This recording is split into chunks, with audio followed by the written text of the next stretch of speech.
ओम गंग गणपतये नमो नमः। श्रीमद्भागवत महापुराण तृतीय स्कंद अथ विश्वाध्याय भाग 1।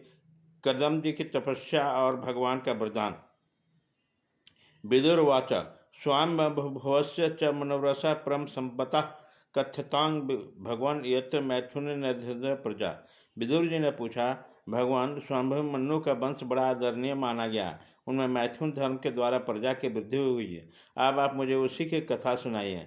ब्राह्मण, आपने तो कहा था कि स्वाम्भ्य मनु के पुत्र प्रियव्रत और उत्तनपाद ने 7 द्वीपों वाले पृथ्वी का धर्मपूर्वक पालन किया था तथा उनके पुत्री जो देवहूति नाम से विख्यात थे कदम प्रजापति को ब्याही गए थे।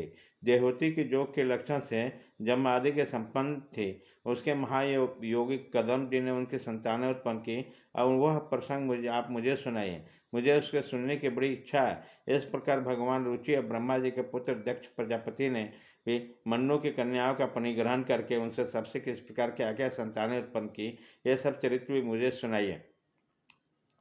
मैत्री जी ने कहा, विदुर जी, जब ब्रह्मा जी ने भगवान कर्दम को आज्ञा दी तुम संतान की उत्पत्ति करो, तो उन्होंने 10,000 वर्षों तक सरस्वती नदी के तीर पर तपस्या की। वे एकाग्रचित से प्रेम पूर्वक पूजन और उपचार द्वारा शरणागत वरदायक श्रीहरि की आराधना करने लगे। तब सज्जु के आरंभ में कमलनयन भगवान श्रीहरि ने उनके तपस्या से प्रसन्न होकर उन्हें अपने शब्द ब्रह्म स्वरूप से मूर्तिमान होकर दर्शन किए। भगवान की भव्य मूर्ति सूर्य के समान तेजमयी थी। वो गले में श्वेत कमल और कुमुद के फूलों के माला धारण किए हुए थे। मुख कमल नीली और चिकनी अलकावली से सुशोभित थी। वह निर्मल वस्त्र धारण किए हुए थे। सिर पर झिलमिलाता हुआ स्वर्णमय मुकुट, कानों में जगमगाते हुए कुंडल और कर कमलों में शंख चक्र गदा आदि आयुध विराजमान थे। उनके एक हाथ में कीड़ा के लिए श्वेत कमल सुशोभित था। प्रभु के मधुर मुस्कान भरी चितवन चित्त को चुराए लेते थे। उनके चरण कमलों पर गरुड़ जी के कंधों पर विराजमान थे तथा वक्षस्थल में श्री लक्ष्मी जी और कंठ में कौस्तुभ मणि सुशोभित थे। प्रभु को इस आकाश स्थित मनोहर मूर्ति के दर्शन करके कदम जी को बड़ा हर्ष हुआ, मानो उनकी सभी कामनाएं पूर्ण हो गई। उन्होंने सानंद हृदय से पृथ्वी पर सिर टेककर भगवान को साष्टांग प्रणाम किया और फिर प्रेम व चित्त से हाथ जोड़कर सुमधुर वाणी में उनकी स्तुति करने लगे।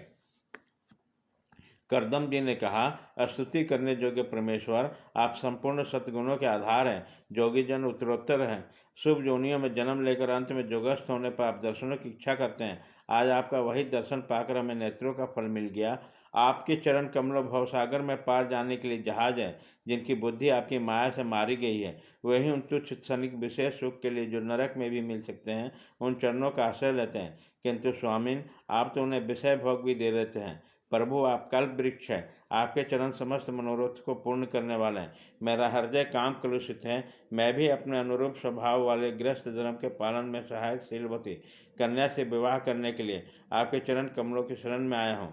सर्वेश्वर, आप संपूर्ण लोगों के अधिपति हैं। नाना प्रकार की कामनाओं में फंसा हुआ लोक आपकी वेद बानी रूप डोरी में बंधा हुआ धर्म मूर्ति, उसी का अनुगमन करता हुआ मैं भी काल रूप आपके आज्ञा पालन रूप पूजो प्रहार आदि समर्पित करता हूँ। प्रभु, आपके भक्त विषयासक्त लोग और उन्हीं का मार्ग अनुसरण करने वाले मुझ जैसे कर्मजर पशुओं को कुछ भी न गिनकर आपके चरणों की छत्र छाया का आनंद कर लेते हैं तथा परस्पर आपके गुण गान मादक सुधा का पान करके अपने क्षुधा पिपासा आदि देह धर्मों को शांत करते हैं।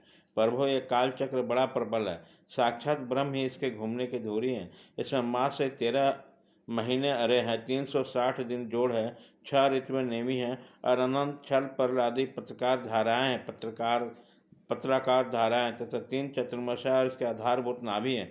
यह अत्यंत वेगवान समुद्र स्वरूप कालचक्र चराचर जगत की आयु को छेदन करता हुआ घूमता रहता है, किंतु आपके भक्तों की आयु का ह्रास नहीं कर सकता। भगवान, जिस प्रकार मकड़ी स्वयं ही जाले को फैलाती है, उसकी रक्षा करती है और अंत में उसे निगल जाती है, उसी प्रकार आप अकेले ही जगत की रचना करने के लिए अपने से अभिन्न अपनी जोग माया को स्वीकार करके अभिभक्त हुई अपने सत्वादि शक्तियों द्वारा स्वयं ही जगत की रचना पालन और संहार करते हैं। प्रभु, इस समय आपने हमें अपने तुलसी माला मंडित माया से परिच्छिन्न दिखाई देने वाले सगुण मूर्ति का दर्शन दिया है। आप हमें भक्तों के जो शब्द आदि विशेष सुख प्रदान करते हैं, वह अमायक होने के कारण यद्यपि आपको पसंद नहीं है, तथापि परिणामों में आपका शुभ करने के लिए वह हमें प्राप्त हो। प्रभु, आप स्वरूप से निष्क्रिय होने पर भी माया के द्वारा सारे संसार के व्यवहार चलाने वाले हैं तथा थोड़ी सी उपासना करने वाले पर भी समस्त अभिलक्षित वस्तुओं को वर्षा करते हैं। आपके चरण कमल वंदनीय हैं, मैं आपको बार बार नमस्कार करता हूँ। मैत्रेय जी कहते हैं, भगवान की भुआएं परनम मुस्कान भरी चितवन से चंचल हो रही थी। वो गरुड़ जी के कंधे पर विराजमान थे। जब कंदर्प जी ने इस प्रकार निष्कपट भाव से स्तुति की, तब वो उनसे अमृत में वाणी में कहने लगे। श्री भगवान ने कहा, जिसके लिए तुमने आत्मसंयम आदि के द्वारा मेरी आराधना की है, तुम्हारा हृदय के उस भाव को जानकर मैंने पहले ही उसकी व्यवस्था कर दी है। प्रजापति, मेरी आराधना तो कभी निष्फल नहीं होती, फिर जिनका चित्त निरंतर एकांत रूप में मुझ में लगा रहता है, उसे तुम जैसे महात्माओं के द्वारा उसकी उपासना तो और भी अधिक फल होता है।